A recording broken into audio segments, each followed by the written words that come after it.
All right, go ahead. Yeah, did you take your hard drive out of this one and put in flash? Solid state drive, yes. Yeah, SS? Uh-huh. How big was the one you took out? 502? I had a 1 terabyte. Oh, wow. I took out a 1 terabyte. I started with a 180, and then I just updated the 180 to a 500. So, and it can be done. It's quite easy. I mean, first of all, to have a 1 terabyte in a laptop, I knew the specific drive I could put in. This thing came with a 250 gigabyte hard drive, I think. And then I've upgraded since then. So that's the internal drive. Let me go here. Did that clear up that? Yeah. Let's go to apple.com. Because her question was about Airport Express, Airport Extreme, Time Capsule, etc. And the power supply.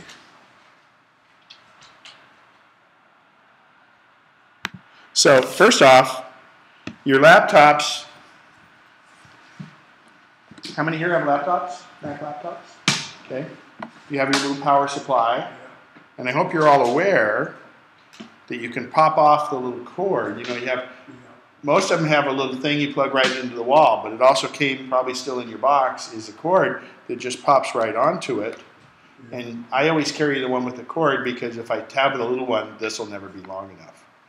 And this looks very similar to an older Airport Express, is where the confusion is.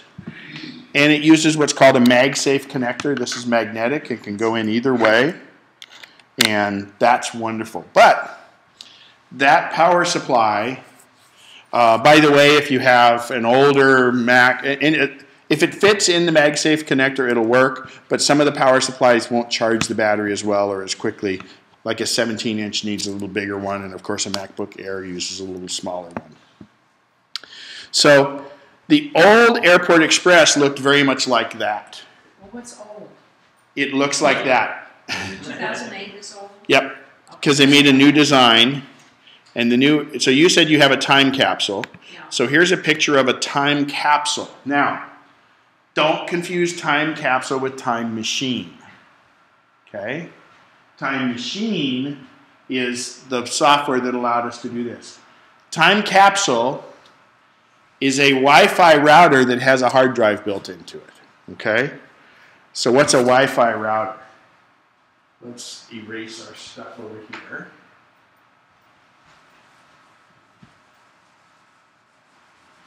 Oh, excellent. I should have used a Sharpie, huh?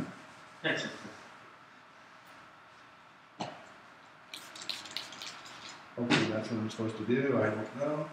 Oh, good. It smears it. And make it unusable for 24 hours, I'm sure. All right. But it's kind of clean. Dry erase spray cleaner. Original dry erase board cleaner. There's the problem. All right. So, at your house, you get an internet connection from Comcast, Sure West, any of those places. They bring a cable, comes into your house. How many here have Comcast? Wave, that's cable, right? Mm-hmm. Sure West, AT&T, poor souls. Any other option? Any I missed? Frontier. Frontier is over your phone line, I think. Yes. Okay. So, everybody gets it in by a cable. It can be the same line that your phone comes in or the same line that your TV comes in to your house. Now, at that point, it comes in and it splits. One will go to your phone. Okay, dial. Or if it's AT&T or Sure West or Frontier, it'll come in, one goes to the split and the other one goes to your computer, right? Now, you can make phone calls while it's on the internet, and they peacefully coexist. Just like if you have two lines at your house, you can talk on one phone and somebody else can talk on the other phone to a different number, right? They don't sit there and talk to each other and you don't crosstalk. It's not like the old party line. Same thing. This comes in and internet can be one and this can be the other. So they're different frequencies, so it differentiates it. And you have a thing called a modem. Modulator, demodulator is what it stands for. And the beauty of that is I can pass all that data over it. Now, with the cable's a little thicker from the TV company. It comes in and it can run multiple TVs. If I have 3 TVs in the house, one can be on channel 10, one can be on channel 13, and one can be on channel 3, right? They don't interfere with another. This, for your internet, just uses a different frequency, so it's like a different channel. The problem is these are all two-way streets, just like your phone was two-way connection. Your TV is usually a down connection, but it allows to do both ways. So it doesn't matter that it's using the same cable. In general, the cable company, that big, thick coax cable, carries a better, faster internet speed. Many of you, if you have AT&T UVerse or SureWest Fiber, it comes in, and there's actually a place here, and it's fiber optic cable to them, and it can carry many more channels and much greater speed. Who here has AT&T or SureWest DSL, non-fiber? Okay. Do you have slower speeds when it rains on your internet? Well, you can either cure the rain, and that's because these cables are underground, and sometimes some water gets down in there, and there's not really a short, but there's extra noise on the lines, okay? Believe it or not, with cell phone technology now, and I don't know if I have a strong enough signal here, I'm pretty close. My iPhone on the LTE network, I can beat all of these speeds wirelessly on my phone. But that's a little aside. But basically, cable is going to be your most robust, fastest, best internet. And DSL is the worst, and then fiber is kind of in between, and fiber can be quite good. So what that does, it brings it to your house. Now, though, we have multiple devices. Used to be in the day, it would come in and then hook the cable directly, or either the AT&T or back then it was SBC, into your one computer. Now we have multiple devices. So what happens is when the cable comes in, I say cable, you have a modem you get from the company. Whether you're on cable or fiber or AT&T, you have a thing called a modem. That talks to AT&T's office or Comcast's office. They have a modem on the other end, and the two are handshaking, it's called. From here, you can plug this directly into one computer, one iMac, okay? Or you can plug this, instead of that, plug it into a little thing called a router. It'll have an antenna out of it. And what do you think a router does? Routes the traffic to multiple devices. So I can now, and it can be by wire. I can have a wire hooked into this. I can have a wire hooked into a MacBook Pro. Or I can have it go wireless through the antennas, and it just broadcasts a signal out, and these things can pick it up wirelessly. And there's no great mystery. The wireless broadcast is the same as hooking a cable. It's just eliminating the cable. So again, now many times, those of you with AT&T and you have a 2-wire modem, more than likely it's a router built into it. Okay? And it's both wireless and wired. Okay? Wired is always the best. So like if it's on your desk near your computer, hook an Ethernet cable up direct. But most of the time wireless is fine. Obviously with your iPad and your iPhone, they're always going to be wireless. So multiple devices require a router. Apple calls this thing an airport. And there's two versions. There's an Airport Express base station. Speaking of internet, it's going very slowly. There's the airport, okay? Or that's the Express. The little thing is, that's life size. It's about an inch thick. That's a wireless device. The other one is the Airport Extreme base station. It's a little bit bigger. And it's about that big. This would be the top view, okay? Just trying to enlarge images. This doesn't have antennas poking out. They're internal.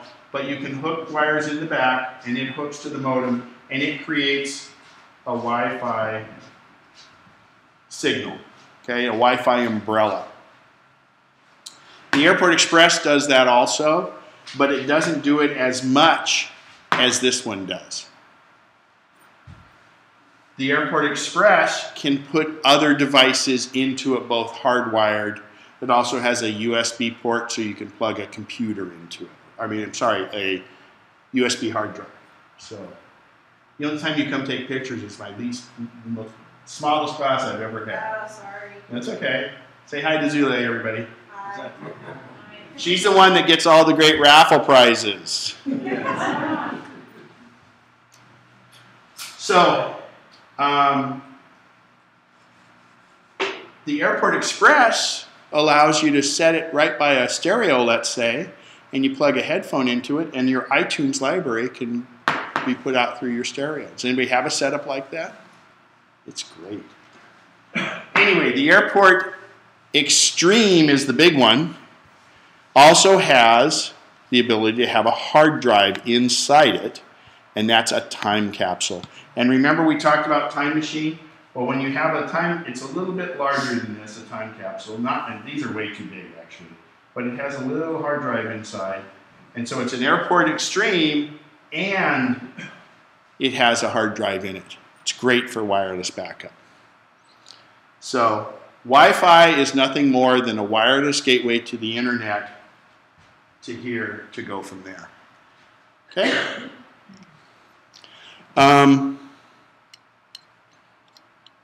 Any questions about Wi-Fi? Go ahead, Bart. If your internet provider already has a router that has that, what would be the advantage to also adding Time Capsule or Airport Express? That's a good question. So if you already have one, who's your provider? AT&T. Okay, so you probably have a 2-wire. It's a crappy router. It was lowest bid. But if it's what you have and it works fine, it's great. Now, it doesn't have a high level of encryption on it. It has a moderate level of encryption as far as password protection. But hey, if it's working and you get full coverage with it, go for it. The one thing that you run into, though, is if you want to hook up a time capsule or an Airport Extreme or an Airport Express, you're not supposed to have two routers on the same network, because a router gives out addresses to your devices. And if you have two things giving out addresses, they'll conflict. So it's always a bad idea, but what the nice thing is when you set these up, Apple has a setup utility, and it'll say, oh, don't give IPs out here, let your main one give out IPs. And the other thing is I like to say is if you do have that one and it's working fine, they're going to support it if you have issues with it. If they have this in here, they're always going to blame the other product. If you have a Linksys router, if you have an Apple router, they're going to say, oh, it's them, it's not us. So you can do that, but I got to tell you, I used to tell people if they needed a router, you can get a Fry's, you get ones for 50, 60 bucks, they're fine. I've changed that now. That's good for techie guys like me, but the Apple stuff costs a little more, and it is so worth it because you just fire up the utility and it solves its own problems instead of creating more problems. So go ahead. I have that kind of a setup. I got AT&T a while back, and I already had the Extreme. And the guy says, well, you can hook it up to the AT&T wireless, but you got to have the wireless because you got your phone and you got, you know, all the other stuff. The AT&T wireless, you have to have all that on there. So he hooked it up for me, and I had to do some playing around with it on the computer, and I finally shut something off, and the green light came on, and it just worked perfect. That's it. Yeah. I don't know what I should. If you started this from scratch, if it was brand new, it would have done it automatically. But yours had already been configured, so they changed it on their end, and you reset it. And what it did is, it was giving out IP addresses, and his was giving out IP addresses, and it finally smartened up and says, because theirs isn't going to smarten up. Theirs is as smart or as dumb as it comes out of the box. But this one says, hey, you have double NAT, it's called, and it says, oh, well, let's just go ahead and let's just let that one give out IPs, and I'll do everything else for you. And then you got the green light. So what does that do for security? I mean, are you using the more secure? If you're hooked, because then you have two networks, right? You have the two-wire one on when you look at wireless, and you have this network, right? If you're on this one, you have good security. Okay. If you're on the other one, actually, if you're on this one, you have great security. If you're on the other one, you have good security. You got to remember, if you're in the back bedroom, it's hard to get a signal, right? So it's going to be really hard for somebody to try to hack into your whole thing because it's only going to happen within 100 feet of that device. So you take your gun out if he's parked in the car and say, hey, move on. Go download your kiddie porn somewhere else, not from us. The interesting thing about this, and I don't know if this is educational for everybody, but I have two iPads. My wife has an iPad and I have an iPad, and I have an iMac, and we both have an iPhone. But my iPhone, for some reason or other, every time I leave the house and come back, it goes on to the two-wire system. You want to fix that? I have to go in and change it. You want to fix that? How do I fix it? I'll show you. Okay. All right. Good segue, because it is something to happen. So I will attempt. Oops. I got to get on the Wi-Fi myself.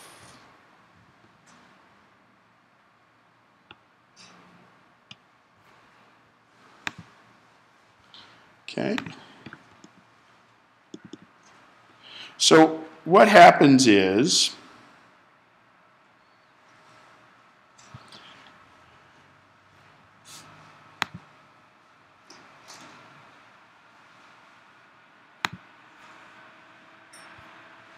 so I got my little iPhone here. So your iPhone or your iPad, when you're at your house, you want to be connected to your Wi-Fi network. In your case, you have a choice of them. Okay? So it will automatically connect to that network when you come within range of that network, and yours keeps going to the other one. So if I go into my settings, actually, let's try and make this a little bigger. If I go into my settings, and I connect, like say here's St. Mark's staff. Instead of tapping on it, if I hit the arrow to the right, that one won't work. Because I've been, okay, St. Mark's. I'm going to lose my screen. I just connected off. Come on, give me back. Okay, good. So if I click the blue arrow, God, it's not going to let me connect to the right. There it is. See at the top it says forget this network. So that means that it'll forget that net. Oh, it didn't do it on here because I can't see it on my screen. Hang on one sec. I'll get us connected here right again. Oh, come on, connect.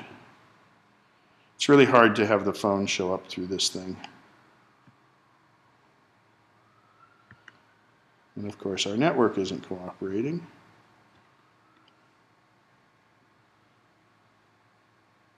There it goes. There it went. Now you lost the picture. Yeah, I got to get it back here.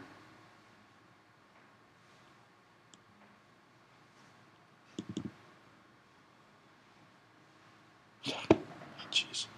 All right. Let me. Click on the blue arrow. And then No, I'm gonna go direct here. Just give me one sec if you don't mind. I'm going to try go direct. Hopefully they bought the new cables. They didn't. All right.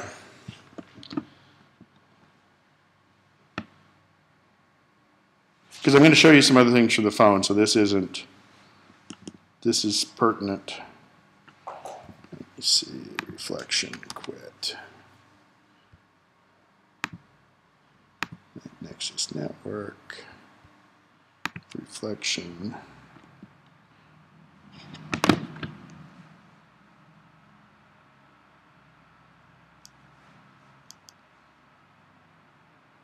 There we go.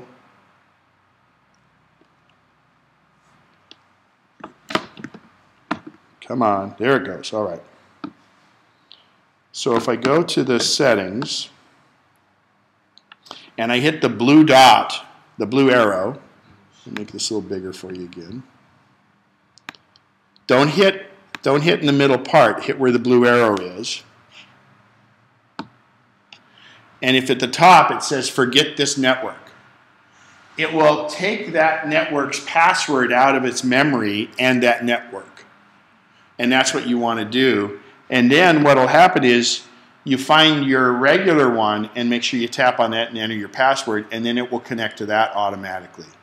So occasionally your network gets messed up and you have to do this even to a network that you want to be on.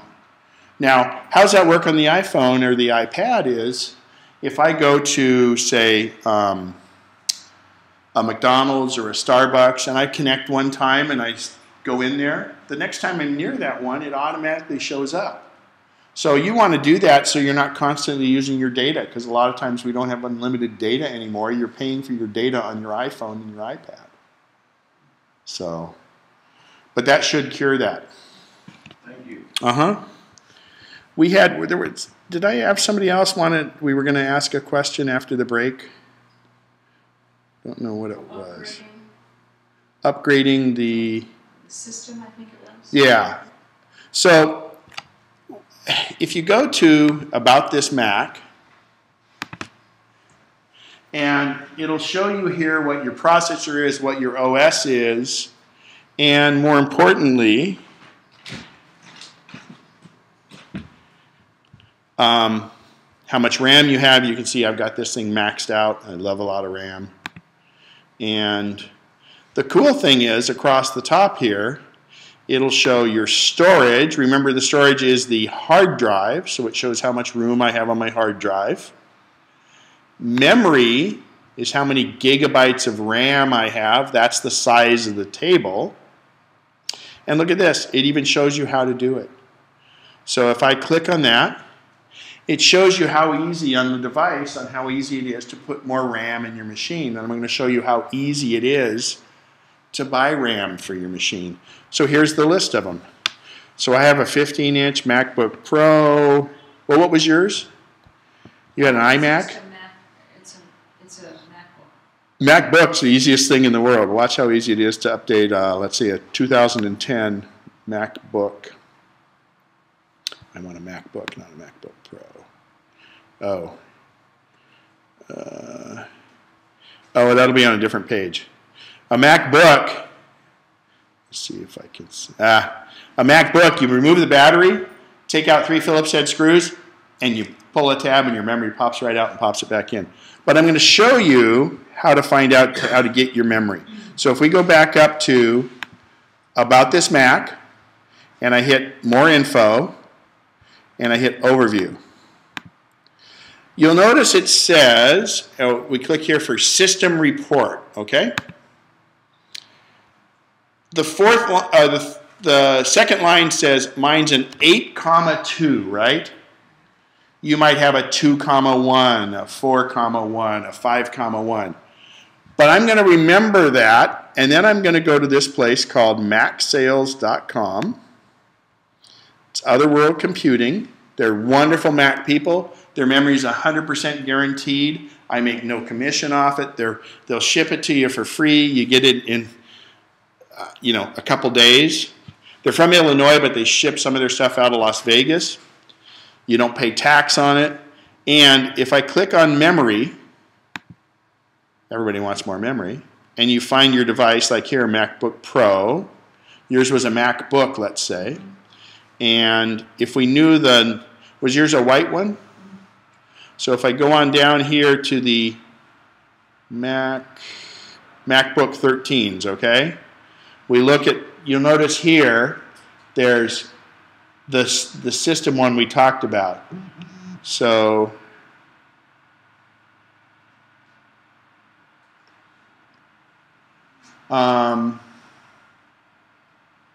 MacBook, let's say it's a 3,1.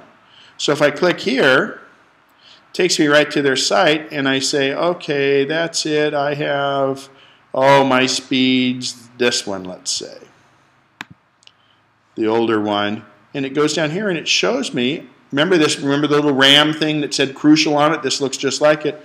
Looks like on some of them I can actually upgrade to 6 gigabytes. But most of them only will go to 4. Yours probably has 1. Well, I upgraded. Oh, you upgraded already. Okay. So and did you do it or have somebody do it? No, I had Apple do it before. Okay. Oh, okay. So it's really easy to do. You order this from them. You take out a couple screws. In fact, they even show videos on how to do it. Here, Upgrading Easy. It's a video, because it'll take a little bit on the internet, but it shows you how to upgrade your computer. They make it really easy.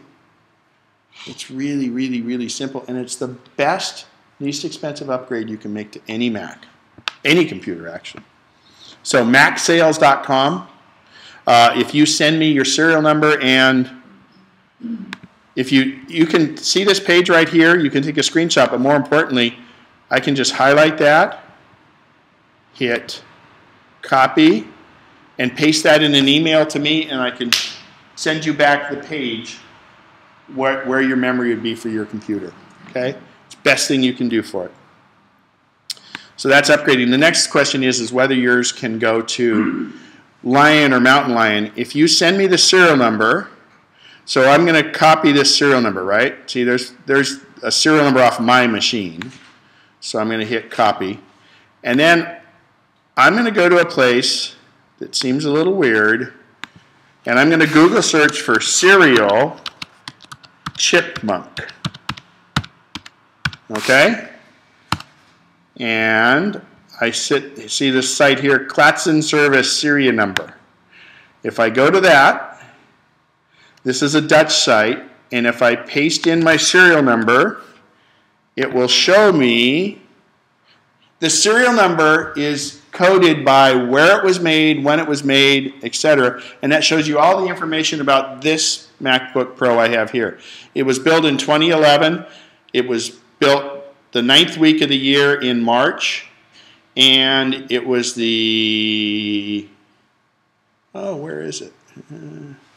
They used to say how many that, this one was the 412th made that week or something. But anyway, then the other nice thing, it shows you that you can get some different upgrades down here. It doesn't show 16 gigabytes, but that's how they pay for the site, those little ads down there. But it tells you all your information, but what you're looking for is this 8,2 or 4,1, and that'll tell you what memory you need. So I'm sorry that got a little geeky, but anyway, just send me your info. Now, if you want to buy a new Mac, we all know that Amazon is charging sales tax and the Apple Store charges sales tax. And if you buy from this place called PowerMax out of Oregon, it's your responsibility to pay your sales tax.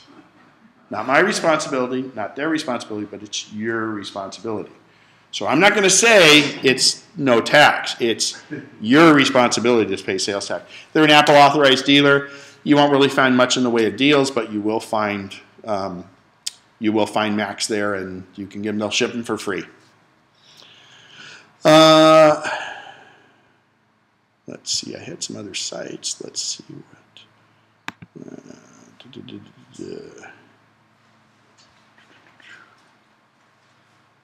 So let's go to Apple and see what they've got, because there's some interesting things in the Apple Store.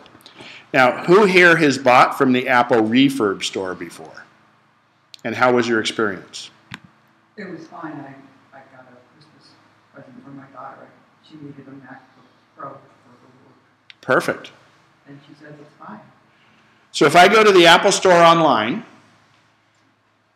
or the Apple Store there, I'm going to get what those prices are. But if I go down the left side, down here to where it says refurbished Mac, or refurbished iPod, refurbished iPad, I have my friends and family all get their stuff here if they're going to get it, because there's a significant savings. Let's look at well, on the left side here, I can pick it by model. Let's say a MacBook Pro 15-inch. You'll notice that, just take the first one there. It's $1,529. That's $270 off, which is a 15% discount over what it went for originally. What do you lose by getting it from the refurb store? It comes in a brown box instead of a really pretty Apple box. It's got the same warranty. I've never seen one that didn't look exactly brand new. And in fact, there's some advantages from getting it from the refurb store, because in the old days, when you used to buy a computer, they said, yes, we burnt that computer in for 30 hours and we know everything's working and we send it to you. These days, they're so good at manufacturing flat screen TVs, computers, all that stuff. They don't test it so much at the factory along the way. They just ship it out because it always works, or it usually works. A refurb is something that may have been a special order. It may have been when Apple updated to a new model. They don't ever have old models in the stores. Well, where do you think those brand new computers that they have in the back room go when a new model gets put out? They're brand new and they go to the refurb store. So you have significant savings. I see no negative effects to it. You have the same warranty. You can still buy AppleCare and all that. And occasionally, if it was if it was a special order that got refused or returned, it might have more RAM or a bigger hard drive in it. But use the Apple Store. Now, you will pay tax on it, just like you do from Apple everywhere else. Other news that happened starting today: Best Buy will match almost everybody's pricing. Now, the Apple Store kind of does it a little bit too, but the Apple Store is in a tenuous position. They don't want to stomp all over the retailers like Best Buy. So you won't find Apple discounting things a lot. But Best Buy, if you find something somewhere, exclusive of the tax being the difference, because they can't do anything about that, Best Buy will now match it. They're trying to get away from a thing called showrooming. We've all done it. You go somewhere and you look and you go, cool. All right, I'll go get it here for $20 less. Best Buy will now match that. They know they're losing business because of showrooming. And the problem is, you got to understand, when Best Buy sells this Mac, they make almost no money. Almost none. What they make their money on is trying to sell you a printer, or that $24 USB cable that you can get at the 99-cent only store for guess how much? Yep. But this one's got gold tips on it. But this one's 99 cents. This one's pretty blue. This one's 99 cents. They're no different, okay? Digital's digital. Same thing with monster cables. We use HDMI now, and it's like, it's digital. Back in the analog days, it made a little bit of difference, but digital's digital. So, you know, it's hard for them to do that, but they're really trying, and, you know, support them if you can. The other advantage to buying from Apple, whether it be the refurb store, Apple Online, or Apple in their store, is you get what's called, you have the option to spend an additional $99 for one-to-one. Who here has used one-to-one? And would you do it again? I did. It allows you to go into the Apple Store for an hour once a week, up to once a week. You can do it every 4 weeks if you want. They don't hold a gun to your head and say, you got to come in and learn. And you can sit there and work on things. You can learn more about iPhoto. You can learn more about time capsule. Learn more about TimeMachine. You can learn more about iMovie. Different things like that. And they will also do your initial migration for you from an old PC or your old Mac to your new one. Your first session with them is they will do the migration. that I charge $99 to do a new computer setup. Now, obviously with your router at home, there's some other things we can do, and some people prefer that, but I'm not going to, I like to tell everybody about everything that's out there, because I look at what one-to-one is as complementary to what I do.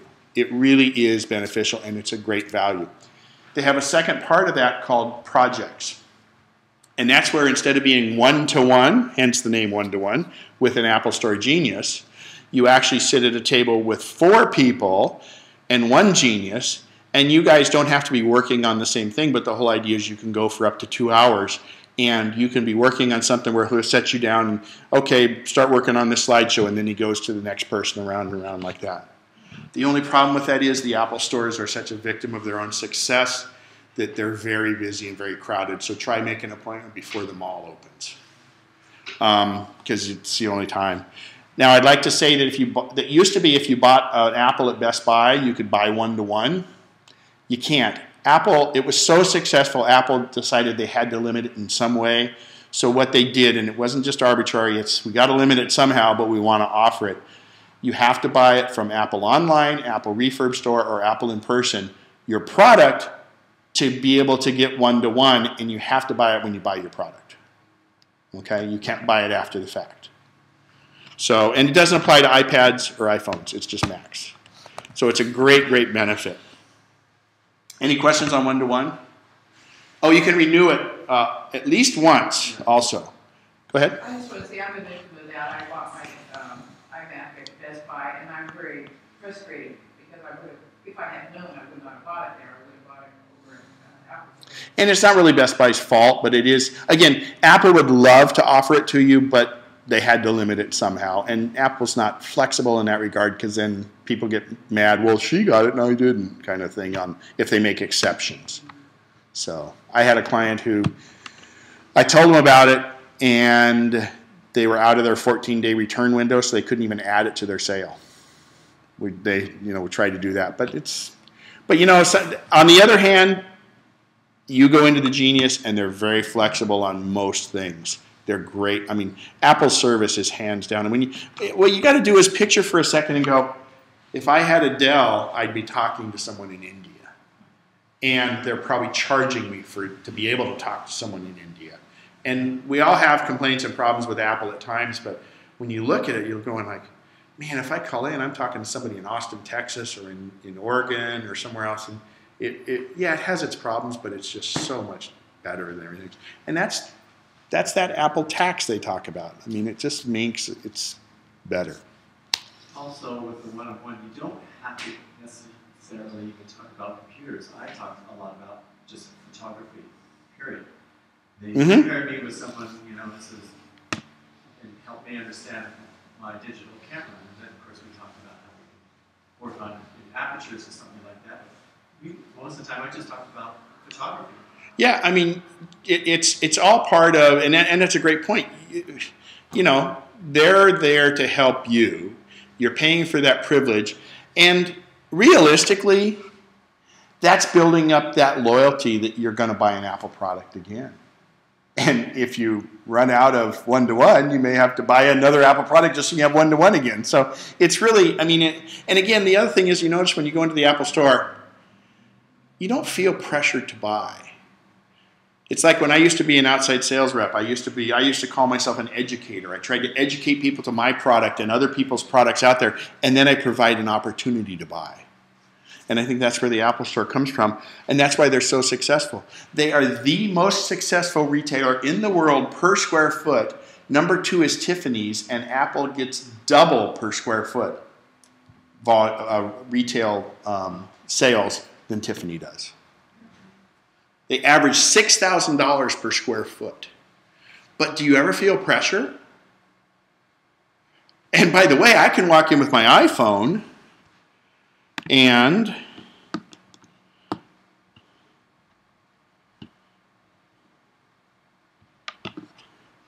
pick a product up off the shelf, scan it with my iPhone, pay for it with my credit card, and walk out with ever interacting with anyone.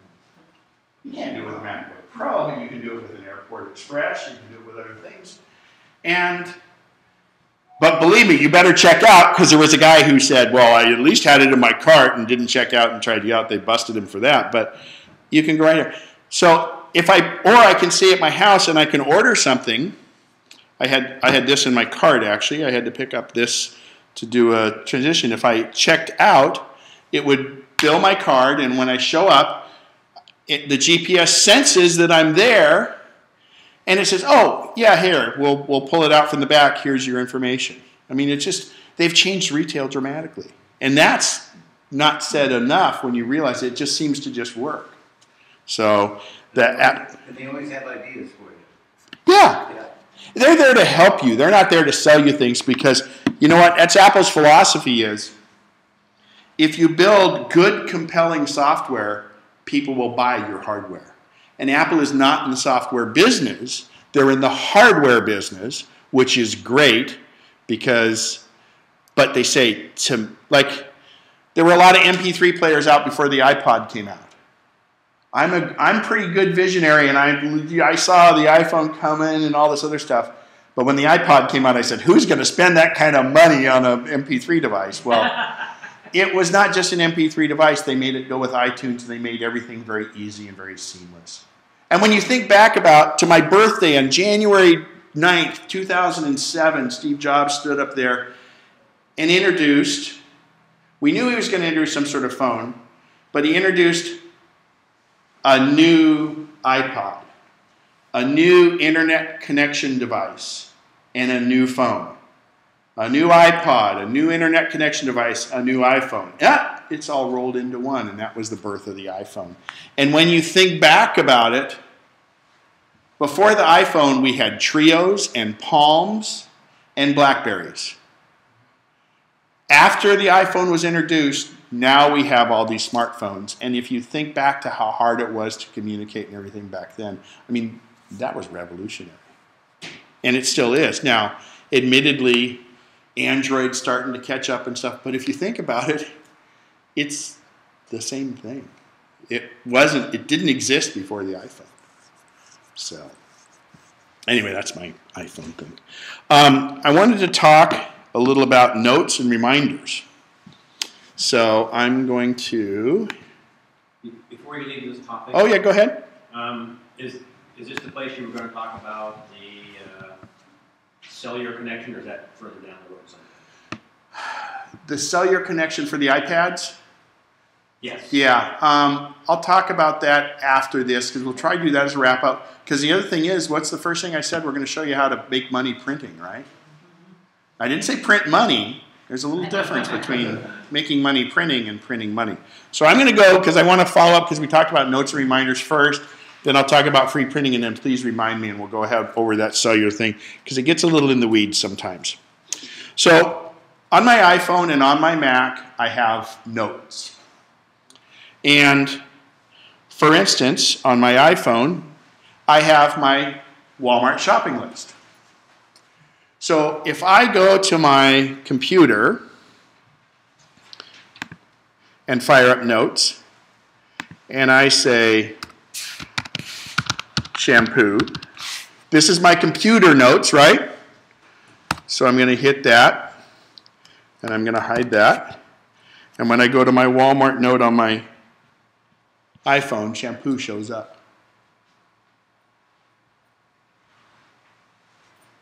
Did everybody think I did something tricky, or impressed? Or that's how the cloud's supposed to work. So Sometimes it doubles it though. I came in with twice it, two of everything. On well, my computer. shampoo's not going to go old. Yeah, That's but I because don't of your setting in your accounts, and that can be fixed. What you have is two different ways to look at it. When you click on accounts, in fact, this gentleman came up during the break. You want to make sure you're selected on your iCloud, and your iCloud is what it is. That's where you need some help with that, or in an iCloud class. I'll check that again. It's only, yeah. So when we click notes here, I'm going to pretend like I got shampoo. And shampoo's gone on my phone already. But better than that, I have Siri on my iPhone. So let me make sure I'm on. I'm going to get out of, oh, come on. Internet, cooperate. Gee, it worked really well getting that thing back and forth, but now it's not cooperating here. We have a weak signal. Oh, there we go. So, hang on. So I'm going to show you. I'm just on my home screen, right? I'm going to press and hold my Siri. Add toilet paper to my Walmart note. I've updated your note.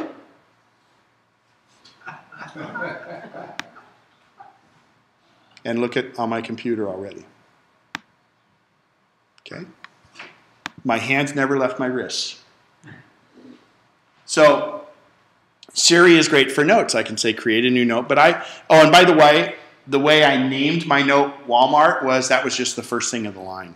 The first line was the whatever the word is. So I've learned to make the first one be whatever I want. So if I go back here, I recently took a trip down to Mesa to pick up some stuff, and these were all the things I had to remember. And I could enter them on my iPhone, enter them on my computer, but if I just said add such and such to my Mesa note, it would do it for me. If I'm on my computer and I'm running Mountain Lion, I can also dictate with it by double tapping the function button. I can't use Siri, but I can have it type for me. Don't forget that you also want to pick up cheese. That was my Mac, just typed that. If you're running Mountain Lion, you have dictation built in. Okay? What's that on Mountain Lion? If you are you using a regular Mac keyboard or are you using an aftermarket keyboard? Regular Mac. Okay. Look for FN, a function button, Okay. and when you double tap your function button, it fires up the microphone and dictation. But the other interesting thing is, watch what happens when I fire it up. Watch the little microphone that comes up, and I'll make my voice louder and weaker, and you'll watch it change on the microphone. This is a very weak voice, and this is a very strong voice. You can see it works like a view meter, so you know if you need to talk louder or quieter, comma, most of the time you can talk quietly. Function. Okay? So, now when I go... Does that work the same way Siri works? Does that Well, operate within the that's a great question. So what I've done here is, on my Mac, is I speech to text, right? But it's not done here, it's done on the big iCloud server in North Carolina. It records what I'm saying, sends it to the big server in North Carolina, and then comes back to me as written word, okay?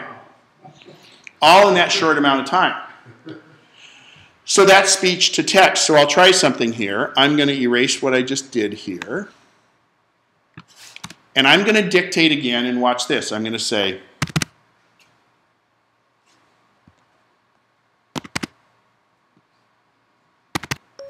I'm drunk.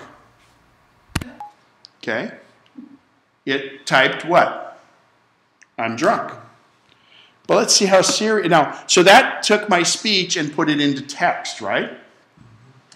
Siri adds artificial intelligence to that. So let's see what happens. I'm drunk. Neither of us is driving home.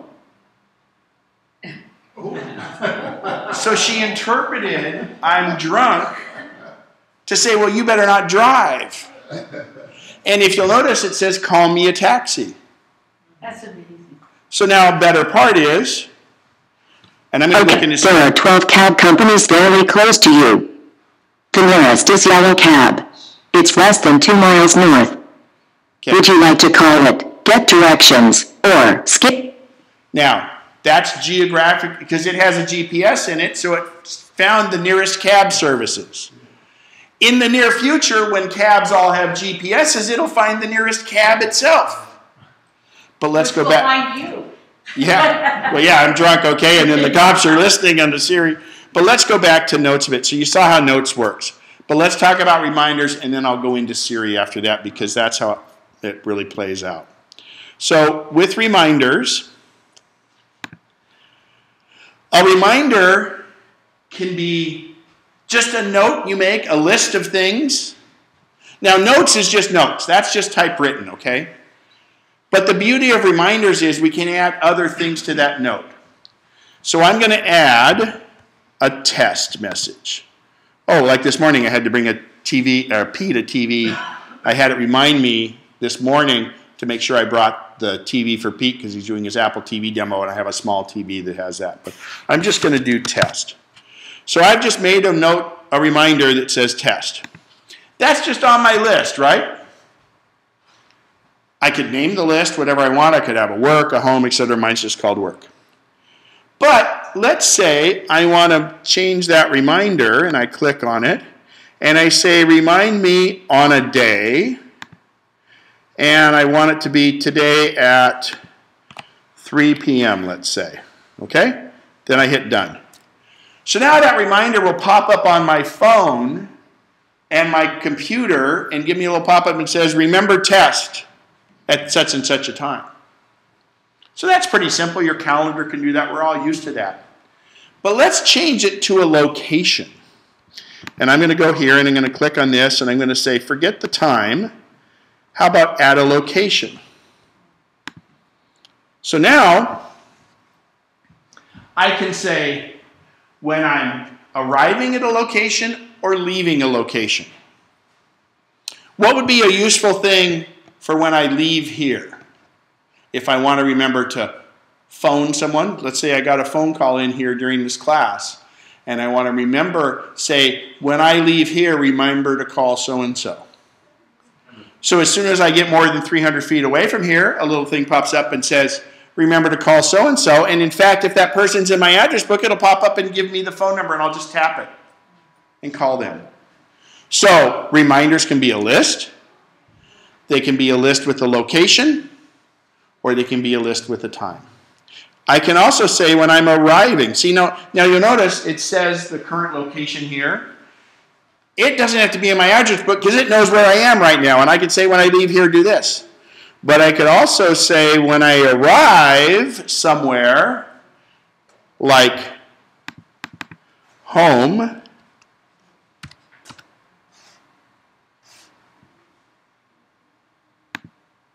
when I arrive at home, take out the garbage. So as I drive up to my house, I'm greeted with my phone, go beep, beep, take out the garbage. Or kick the cat out. Or mow the lawn. Because it's location-based. It creates a geofence. But hang on one sec. But to follow this through, I want to show you how Siri makes this very easy. When I get home, remind me to take out the garbage.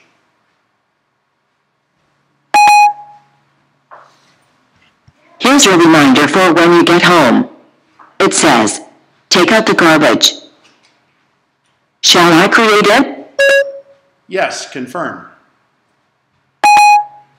Okay, I'll remind you. So when I get home, that'll pop up. Or it can be time-based. So that's how reminders are very, very useful. Now, I made that on my iPhone, right? And you'll notice it'll add it here in a second. Or is this the same one? No, there'll be one because we did test.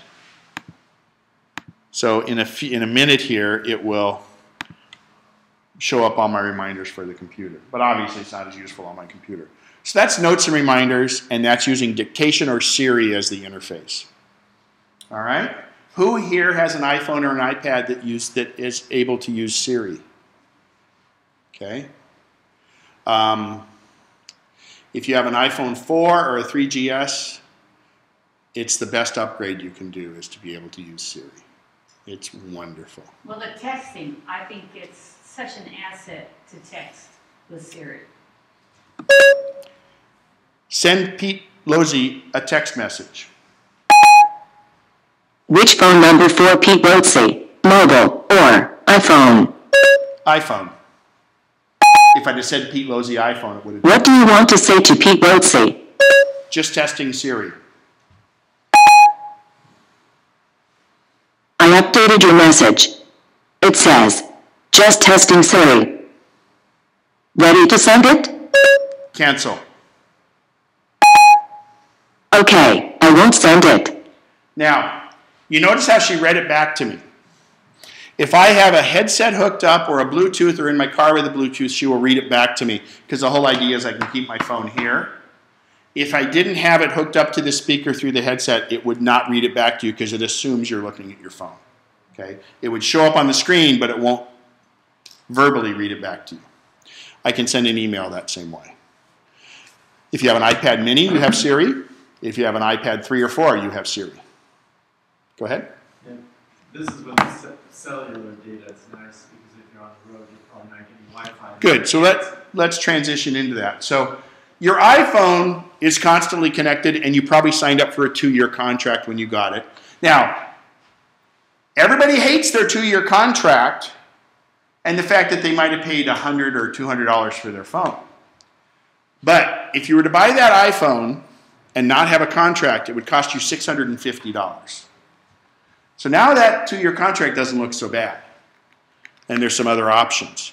Your iPad, on the other hand, remember we talked about there were different levels for the amount of memory in it.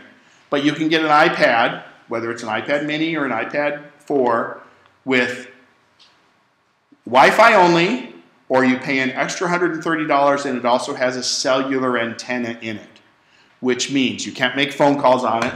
I can't see, you know, this is the old, what, Michael Douglas in Wall Street with the old brick phone. The cellular connection just means you can get your data anywhere. And you don't have a contract because you paid $130 for it, but you pay monthly for that service. So what it means is if I go to McDonald's, I can use Wi-Fi all I want. But if I'm out in the middle of West Sacramento and I don't have Wi-Fi nearby, I have to have a cellular connection to make this work. If you have an iPhone and you're not on an unlimited AT&T plan, you can also use that to connect. But another advantage to spend that $130 on your iPad to have the option of a cellular connection. It's month to month. You don't have to sign up for a contract. It starts at like $20 a month.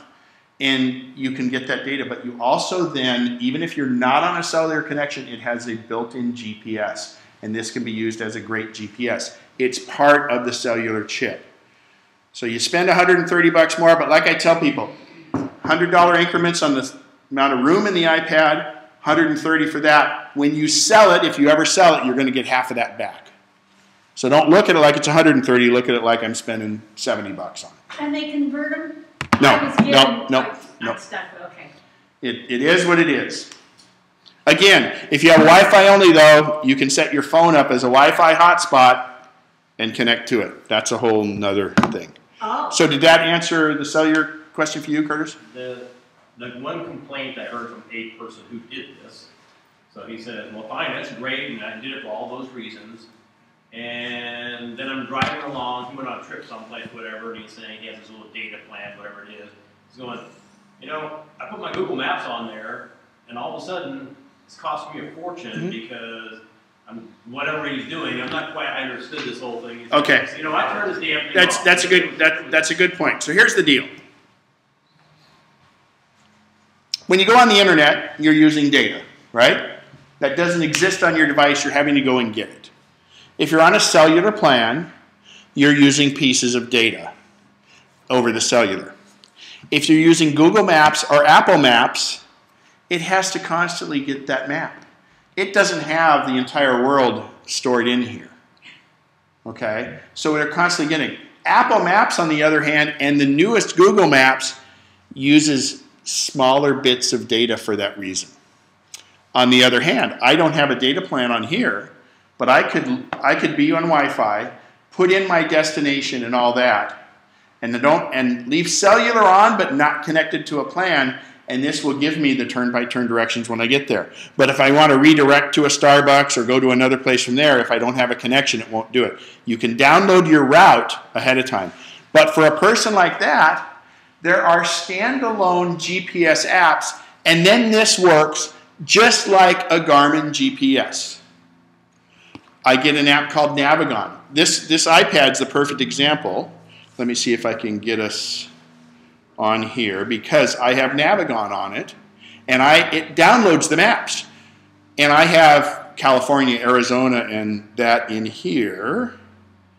Let's see.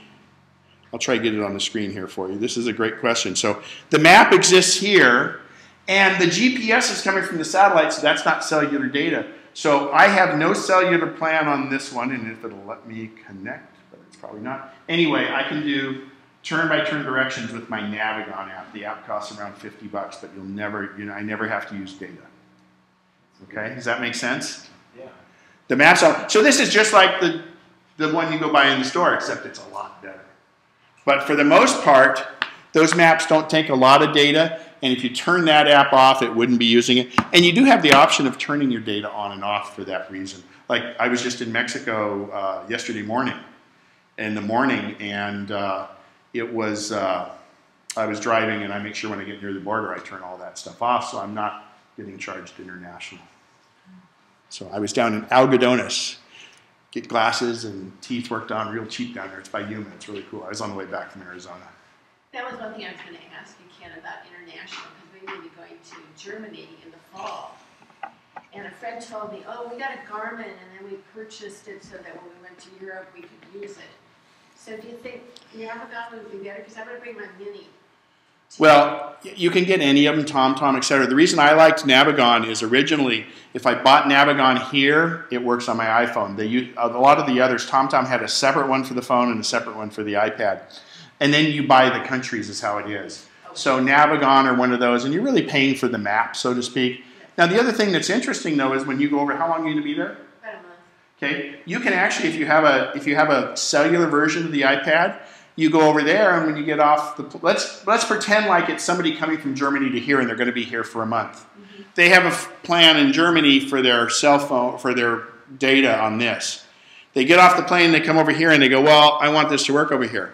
So then they go to an AT&T store or something, and they put a little SIM card in here, and now they're using the local rate. You can do that over there to get the data. But otherwise, the standalone plans, GPSs are all over the world, so it would work. You have the cellular version of the iPad? Yes. Okay, then you don't have to do data, but if you get the standalone apps that like Navigon or one of those, believe it or not though, you can also download maps of certain cities. So, Google Translate, we won't do that. I want to show you how to print for free, or print for to make money printing, okay? So, I'm Mr. Cheap Guy, and I used to always print with a monochrome laser printer, because that was the least expensive way to print, because most of the stuff you print is not photos, right? Most of the stuff you print is a web page, a map to this, you know, don't forget to do this, or these notes you think. So, recently though, there's the ability to get a printer from Brother that it's right now it's 99, it's $100 locally, Office Max, everywhere else, but it occasionally goes on sale for $60. Now, let's say we can get it for $60. How many of you, that would be about 2 sets of ink cartridges, or maybe even less than that for most of the printers you have, right? So we're spending $60 on the printer. The whole deal with printers is, and I'm going to go into detail on this at the next MacNexus meeting because I'm going to be the speaker for that. It's the printer they practically give away because they want to sell you the ink. And they make it very difficult to use aftermarket ink, most of the printing companies, because they have these little chips in it. Brother, on the other hand, the majority of their printers allow you to get aftermarket generic ink. So I go get my ink. I have a couple places I get it from. Yeah, here'd be a good example. This isn't the exact one I use. But there's 10 ink cartridges, for $8.68. What's that work out per cartridge? Okay, the one I usually get, we're just going to call it 80 cents, okay? So, you pop, well, first of all, when the printers come, they come with really small starter cartridges. So you immediately go to Amazon and buy this generic ink. Now, it's not going to be the best photo printer in the world. So if you really print a lot of your photos, make sure you keep your photo printer. But your photo print ink is so expensive, don't print your normal stuff on it. This printer, the Brother J430W, it's Wi-Fi. You can print direct from your iPad and your iPhone on Wi-Fi. And the cartridges are 80 cents each. Well, that's 80 cents a cartridge, and they work for about 600 pages. But how do you print and make money? If I take a cartridge to Staples, how much do they give me trade-in value on that cartridge? Anybody know? $2, up to 10 a month. So now I'm telling you how to launder your ink, right? This should be illegal. So, You don't have to buy it from Staples? no. You can go in and buy a So, package of pins. I'm going to go buy an ink cartridge for 80 cents, right? I'm going to give it to Staples. They'll give me a $2 credit. So what's my net? $1.20. What kind of brothers was this? Pretty interested, huh? It's my brother. I net $1.20, right? So now I use that $1.20 to apply to the paper that I'm going to need. So I'm paying you to print. Okay? Any of the brothers printer or just? No, certain ones. The two printers that I really like, can you guys see that? Okay, they're all called Brother. And it's the MFC for multifunction color, J43W for wireless. And the other one I really like is the MFC J825DW. Now, this one can also be a 425W and a 435W, depending on what store it's at. And they're all the same. They're normally $99. And when they're on sale for $59. Okay? So if it's not on sale this week and you buy it and they put it on sale within the next month, they'll price match it. This one is normally $149. And when it's on sale, it's more rare to be on sale. It's $99. Does it come with an ink set? Yeah, the starter cartridge of an official Brother cartridge, and guess what? You can take that to Staples and they'll buy it for $2. But the beauty of this one is wireless, prints direct from your iPad and everything. The second one is a DW on the end. It actually will print both sides. That's called duplexing.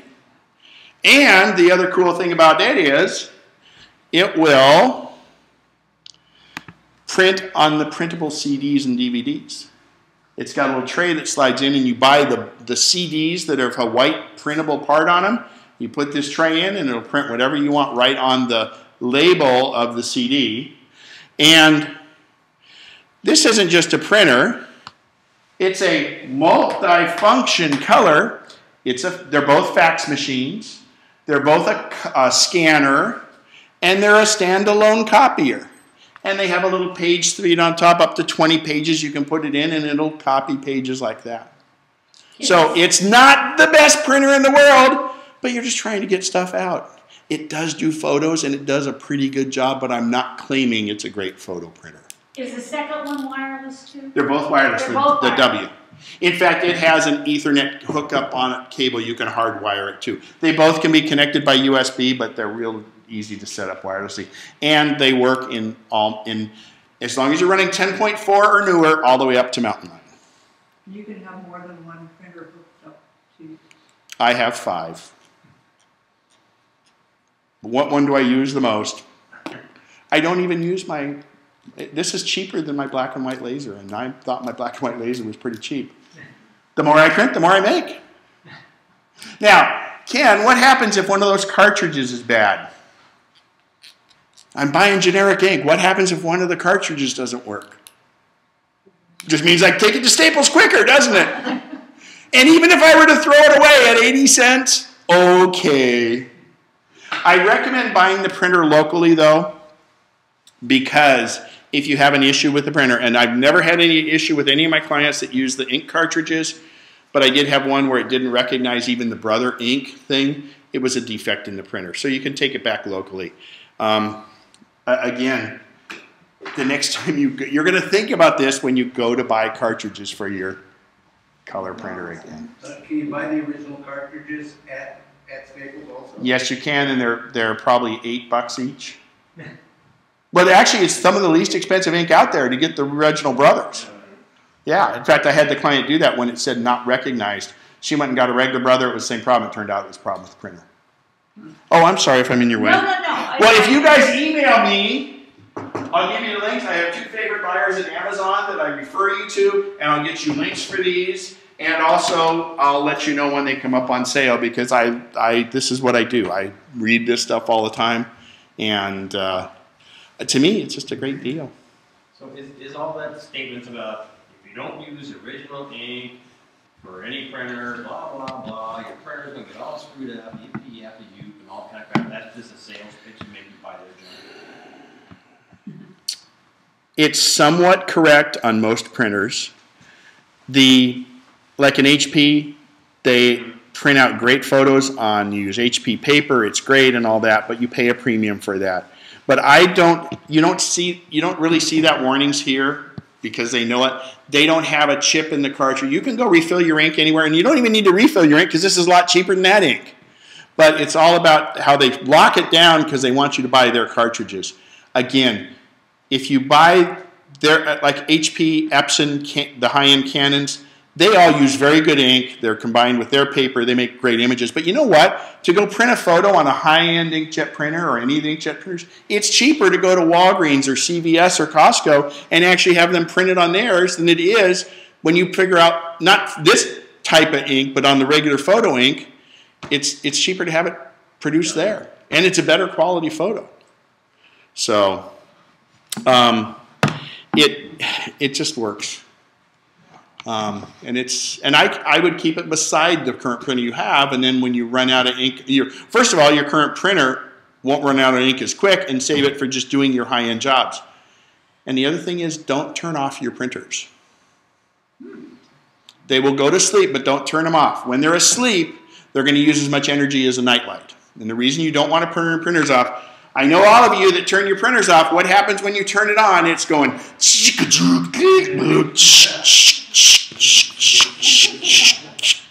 and it's cleaning your cartridges. Because it says, was I off for 2 minutes? 2 hours? 2 days? 2 months? 2 years? I better clean the cartridges.